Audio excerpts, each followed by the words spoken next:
చేయడం చూసే ఉంటారు. అసలు చూడటానికే కర్రసాము చాలా చాలా క్రేజీగా ఉంటుంది. ఎందుకని ఒక పక్కన కర్రను తిప్పాలి, ఇంకొక పక్కన కాళ్ళని భూమి కానించి సరైన కోఆర్డినేషన్తో నాట్యం చేస్తున్నట్టు రెండు సైమల్టేనియస్గా చేయాలి. అంటే అటు కర్రని తిప్పాలి, కాళ్ళని లయబద్ధంగా ఆడిస్తూ చూపర్లను ఆకర్షించాలి.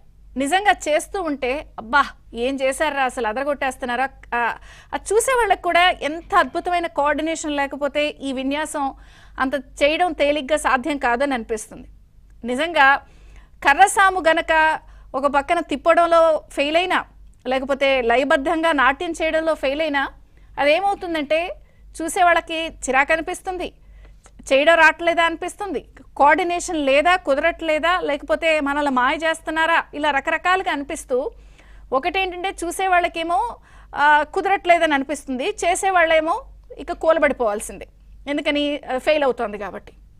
ఏంటి కర్రసాము కథ స్టోరీ అని అనిపిస్తే కర్రసాము అంతా దేని గురించి అంటే ఆంధ్రజ్యోతి సంస్థల ఎండి వేమూరు రాధాకృష్ణ గారు తన వీకెండ్ కామెంట్ బై ఆర్కే అలాగే కొత్త పలుకు ఎడిటోరియల్లో రెండు తెలుగు రాష్ట్రాల నాయకులు, మాజీ సీఎంలు అధికారంలో ఉన్నప్పుడు అలాగే అధికారం కోల్పోయాక ప్రతిపక్షంలో కూర్చున్నప్పుడు ఎలా నేల విడిచి సాము చేస్తున్నారు, ఈ కర్రసాము విన్యాసం అంతా కూడా దాని గురించి. పూర్తి స్థాయిలో ప్రభుత్వంలో ఉన్నప్పుడు, అధికారంలో ఉన్నప్పుడు వాళ్ళు ఏ కోణంలో చూస్తున్నారు, ప్రతిపక్షంలో ఉన్నప్పుడు దాన్ని ఎట్లా చూస్తున్నారు, ఎలా దాన్ని తప్పొప్పుల్ని బ్యారేజ్ వేసుకుంటున్నారు, అసలు ఏవి చూస్తున్నారు ఏవి చూడట్లేదు అనేది సమగ్రంగా సమీక్షించి విశ్లేషించారు.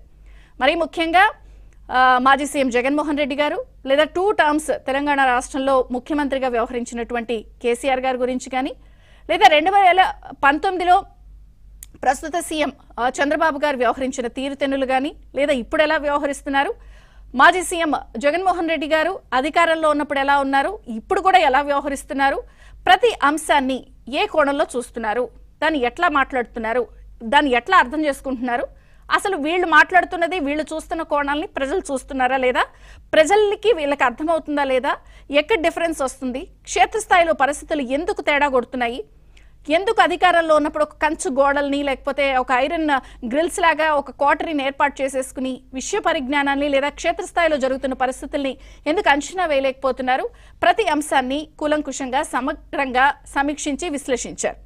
మరీ ముఖ్యంగా రెండు తెలుగు రాష్ట్రాల విషయానికి వచ్చినప్పుడు ముందుగా ఆంధ్రప్రదేశ్ విషయానికి వస్తే 2019 వాసనలు ఇంకా ప్రస్తుత సీఎం చంద్రబాబు నాయుడు గారిలో అక్కడక్కడ కనిపిస్తున్నాయి అన్న అంశాన్ని కూడా చాలా నీట్గా జరుగుతున్న పరిస్థితుల్ని విశ్లేషించారు. అంటే చేస్తున్నటువంటి సమీక్షలు కానీ, తెప్పించుకుంటున్న నివేదికలు కానీ, లేదా పవర్ పాయింట్ ప్రజెంటేషన్ల విషయంలో కానీ, లేదా ప్రభుత్వ ఉద్యోగుల విషయంలో వ్యవహరిస్తున్న తీరుతెన్నులు కానీ అన్నీ కూడా డీటెయిల్డ్గా రాశారు. అంటే 2019 వాసనలు మళ్ళీ కనిపిస్తున్నాయా, అప్పట్లో కొంత హైటెక్ బాబు లేకపోతే టెక్నాలజీ ఇలాంటి ఒక పరిభాషా పరిజ్ఞానంతో ఆయన వ్యవహరించిన తీరు, real time governance, RTGS dash board, లేదా ఈ హైటెక్ వాసనలు మళ్ళీ ఇప్పుడు కొనసాగిస్తున్నాయి ఆ పవర్ పాయింట్ ప్రజెంటేషన్లో, సమీక్షల్లో. మరి ముఖ్యంగా ఇప్పుడు కూడా ఆర్టిఫిషియల్ ఇంటెలిజెన్స్ అని మాట్లాడుతున్నారు. అసలు 90% మంది ప్రజలకి అదంటే ఏంటో అవగాహన లేదు, ఎక్కడో కొంత డిస్కనెక్షన్ ఏర్పడుతోంది. క్షేత్రస్థాయిలో పరిస్థితులు వాళ్ళు ఏం కోరుకుంటున్నారు, 100 కోట్ల రూపాయలు తగలేసి వ్యూహకర్తలను పెట్టుకుని వాళ్ళ ద్వారా గ్యాదర్ చేసి సమాచారాన్ని సేకరించి అది సర్వేలు అనుకుని అది తెప్పించుకోకుండా పార్టీకి సంబంధించిన కార్యకర్తలు, క్షేత్రస్థాయిలో పనిచేస్తున్న వాళ్ళు లేదా సెకండ్ గ్రేడర్ లీడర్స్ వీళ్ళందరినీ పిలిచి కూర్చోబెట్టి మాట్లాడితే అసలు పర్ఫెక్ట్ ఫీడ్బ్యాక్ వచ్చేస్తుంది కదా. ఎక్కడన్నా డిస్కనెక్షన్ ఉందా, కొంచెం ఈ విషయాలని సమీక్షించుకోకపోతే జగన్మోహన్ రెడ్డి గారు ఎలా అయితే 2019లో అఖండ మెజారిటీతో వచ్చి ఇప్పుడు 11 సీట్లకు పరిమితం అయ్యారో అలాంటి పరిస్థితి మళ్ళీ ఉత్పన్నం కాకుండా జాగ్రత్త పడాలి.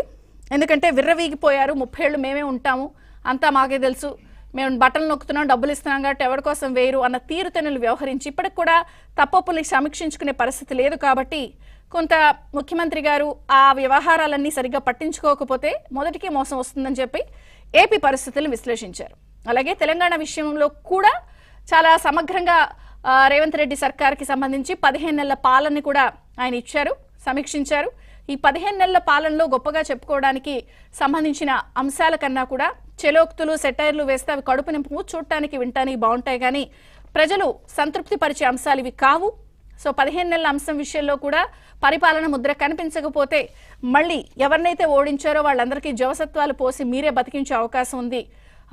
కేసీఆర్ గారికి సంబంధించిన అంశాన్ని కానీ 15 నెలల రేవంత్ రెడ్డి సర్కార్ పాలనకి సంబంధించి కానీ అన్ని అంశాలని స్పృశించారు. అధికారంలో కానీ, స్కీమ్ల విషయంలో వ్యవహారంలో కానీ, గవర్నెన్స్లో ముద్ర వ్యవహారం అన్నీ మాట్లాడినప్పుడు ఒక అంశం స్పష్టంగా ఆయన వ్యాఖ్యానాల్లో విశ్లేషణలో కనిపించింది ఏంటంటే, క్షేత్రస్థాయి పరిస్థితుల్ని బ్యారేజ్ వేసుకోవడంలో 2 తెలుగు రాష్ట్రాల నేతలు సరిగా అర్థం చేసుకోవటం లేదా, ఎక్కడన్నా గ్యాప్ ఉందా, క్షేత్రస్థాయి పరిస్థితుల్ని తెలిసి తెలియనట్టుంటున్నారా, తెలుసుకుని వదిలేస్తున్నారా?